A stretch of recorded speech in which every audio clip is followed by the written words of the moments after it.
Olá! Hoje trataremos dos temas mais importantes para a vida contemporânea, a indústria.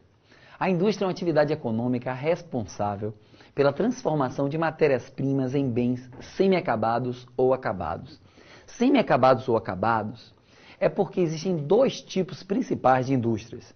As indústrias de base, as que produzem produtos para outras indústrias, então por isso produtos semi-acabados. Essas outras indústrias pegarão esses produtos e transformarão em produtos acabados. Essas indústrias de base, elas são fundamentais para a construção do parque industrial de qualquer país, porque ela é fundamental, ela é base, né? Ela é uma indústria de capital, de transformação, fundamental para as outras indústrias que existem. E por isso os países desenvolvidos investem muito nesse tipo de indústria. E as indústrias de bens de consumo, aquelas indústrias que produzem produtos leves, produzidos diretos para o mercado consumidor.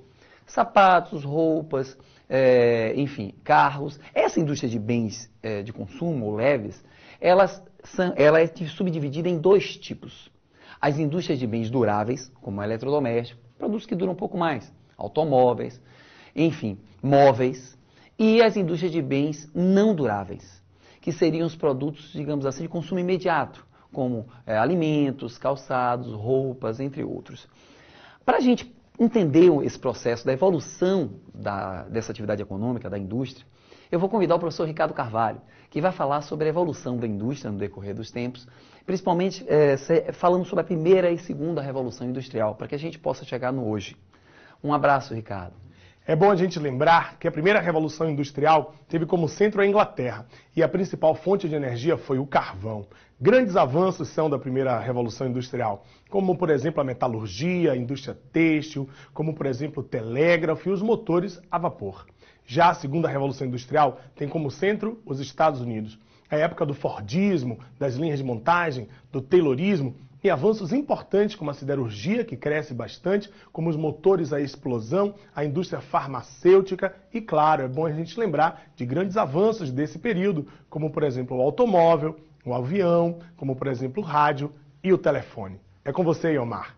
Valeu, Ricardo. Só que nós vivemos hoje a terceira revolução industrial. Essa terceira fase da revolução industrial, chamada de revolução técnico-científica, revolução informacional, ligada à informação, ela nasce aproximadamente nos anos 60 do século XX, calcada no investimento em pesquisa, ciência, tecnologia, desenvolvimento, de alguns países como Japão, Estados Unidos, a própria Europa, Alemanha, França, União Europeia. Esses três grupos de países que vão fomentar a nova ordem mundial no pós-guerra, depois do mundo bipolar, a década de 70, principalmente 80, foi marcado pelo fim dessa ordem, nascimento de uma nova ordem multipolar, calcada em três grandes blocos, vários outros existem, como o Mercosul, por exemplo, mas o NAFTA, a União Europeia e o bloco asiático, a PEC, né, comandado pelo Japão, formam os três grupos hoje, os três blocos que, digamos assim, norteiam essa nova ordem mundial. Esses grupos investiram muito e maciçamente em educação e tecnologia, criando alguns setores de ponta, setores que você não pode esquecer. A microeletrônica, que é a informática, dividida em software e hardware, tanto os programas como os equipamentos na área da informática, eles aceleraram todas as outras ciências, inclusive funcionaram o segundo investimento muito alto, que foi a mecatrônica. A mecatrônica, que é a robótica, é quando se coloca um programa num braço mecânico, e aí você pode ter precisão, rapidez, o robô não faz greve, não fica doente, não engravida, não reclama, imagine, e isso tudo diminuiu os custos, gerou desemprego, gerou também problemas ruins sociais, que a humanidade tem buscado resolver, mas é inevitável o uso do robô hoje em todas as indústrias. Há outro setor também muito importante, que é o da biotecnologia, subdividido em dois ramos. A fitotecnia, que é o investimento em desenvolvimento de sementes especiais, vinculado aos vegetais, que desenvolveu a transgenia, enfim, né, tanta discussão dos aspectos positivos e negativos dos transgênicos, mas bem atual. E por isso que é importante que você leia, se atualize, e tem revolucionado, de certa forma, a agricultura no mundo todo e também no Brasil. A zootecnia, outro ramo da biotecnologia também muito importante, que é o ramo dos animais. A clonagem, enfim, o projeto Genoma, uma série de projetos vinculados ao estudo dos animais também tem se desenvolvido e é um campo hoje de estudos dos grandes grupos dos países desenvolvidos e, obviamente, também dos países pobres como o Brasil. Nós temos uma empresa muito importante nessa área de biotecnologia, que é a Embrapa, empresa brasileira de pesquisa agropecuária, que tem ajudado muito nossos agricultores, essa empresa estatal e tão importante para o setor agropecuário brasileiro. Temos também o setor da química fina.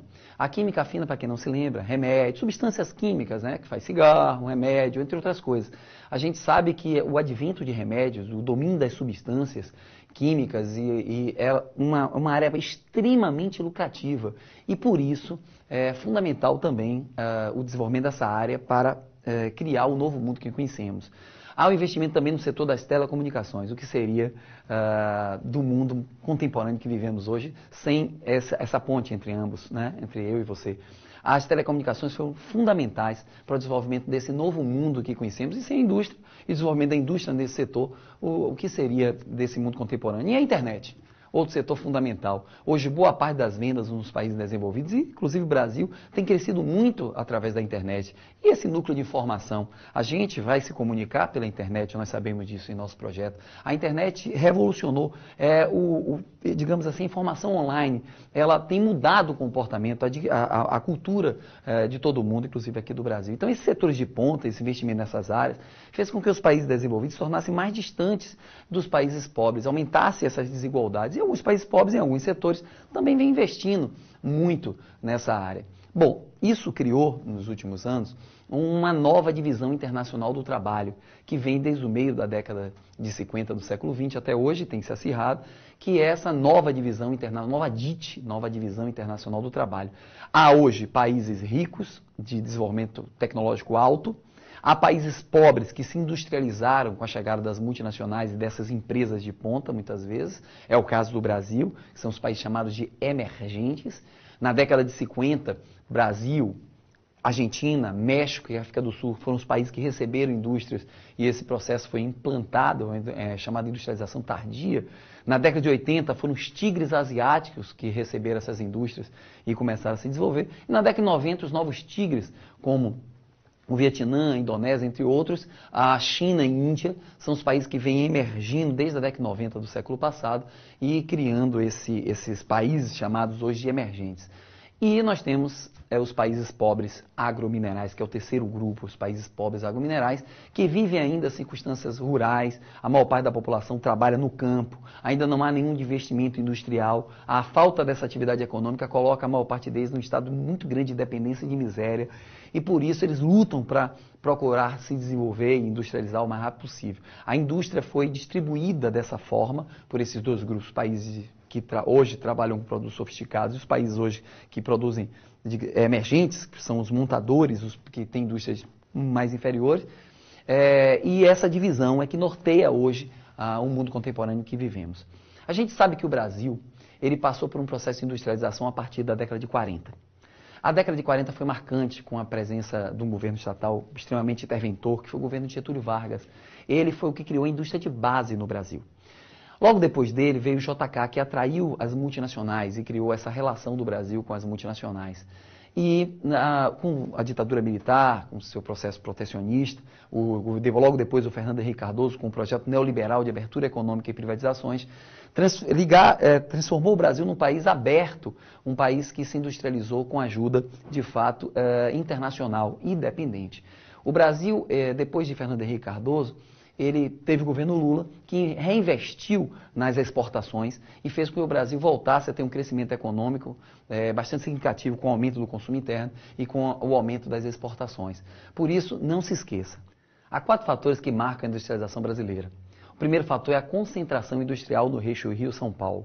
Não pode esquecer que o Sudeste tem aproximadamente hoje 50% das indústrias do Brasil, apesar de haver hoje uma desconcentração industrial, e isso é um fato marcante. O segundo fator é o capital e tecnologia estrangeiro, quer dizer, o dinheiro e a maneira de fazer as coisas veio de fora, porque a indústria brasileira, infelizmente, foi implantada e não desenvolvida em larga escala com capital e tecnologia nacional. O terceiro fator é produção de bens de consumo em vez de indústrias de base. O que caracterizou o Brasil são produtos de baixo valor, roupas, calçados, entre outras coisas. E, por fim, a substituição de importações. Nós só produzimos aqui, atraímos as indústrias para produzir aqui o que precisamos, o que importamos, e não desenvolvemos tecnologia própria para fazer o que precisamos. Confio em você, um forte abraço, fiquem com Deus, estudem.